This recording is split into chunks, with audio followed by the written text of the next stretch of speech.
রজব মাস চলে গেছে, শাবান মাস শুরু হয়ে গেছে। শাবান মাসের 2 তারিখ। আল্লাহ তাআলা যেন আমাদের সবাইকে রজব এবং শাবান মাসের বরকত দান করেন, আমিন। প্রিয় বন্ধুরা, আজকের ভিডিও হলো শাবান মাসের কিছু গুরুত্ব সম্পর্কে তুলে ধরব ইনশাআল্লাহ। রাসূল সাল্লাল্লাহু আলাইহি ওয়াসাল্লাম হাদিস শরীফে ফরমান, রজব মাস হলো আল্লাহর মাস, শাবান মাস হলো আমি রাসূলের মাস, আর রমজান মাস হলো আমার উম্মতের মাস। সুবহানাল্লাহ। এই হাদিস থেকে বোঝা যায় শাবান মাসের গুরুত্ব কতটুকু। যে শাবান মাসের কথা রাসূল সাল্লাল্লাহু আলাইহি ওয়াসাল্লাম বলেছেন, এই মাস হলো আমার রাসূলের মাস। তাছাড়া আল্লাহ রাসূলের আরেকজন সাহাবী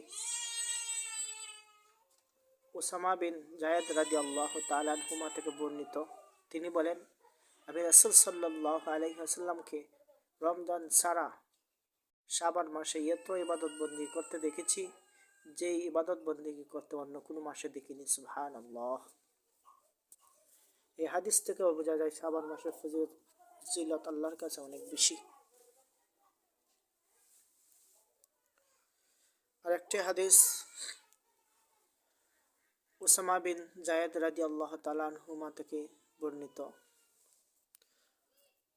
এই হাদিসটি মুসনাদে আহমদ এবং নাসাই শরীফের মধ্যে আসছে।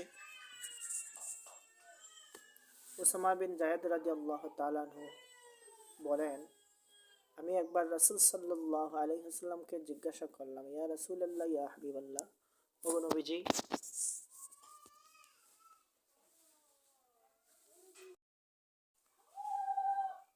ইয়া রাসূলুল্লাহ, ইয়া হাবিবাল্লাহ, ও নবীজি, আমি আপনাকে এই শাবান মাস ছাড়া অন্য কোনো মাসে এত বেশি রোজা রাখতে দেখিনি, এর কারণ কি?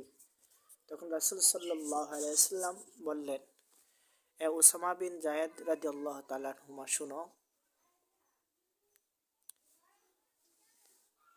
এই শাবান মাস হলো এমন একটি মাস যেই মাসে বান্দার আমলনামা আল্লাহর দরবারে পেশ করা হয়। সুবহানাল্লাহ। আর আমি রাসূল চাই আমার আমলনামা আল্লাহর কাছে পেশ করা হোক রোজা রাখা অবস্থায়। সুবহানাল্লাহ। আল্লাহ তাআলা আমাদের সবাইকে এই শাবান মাসে বেশি বেশি ইবাদত করার তৌফিক দান করুন, আমিন।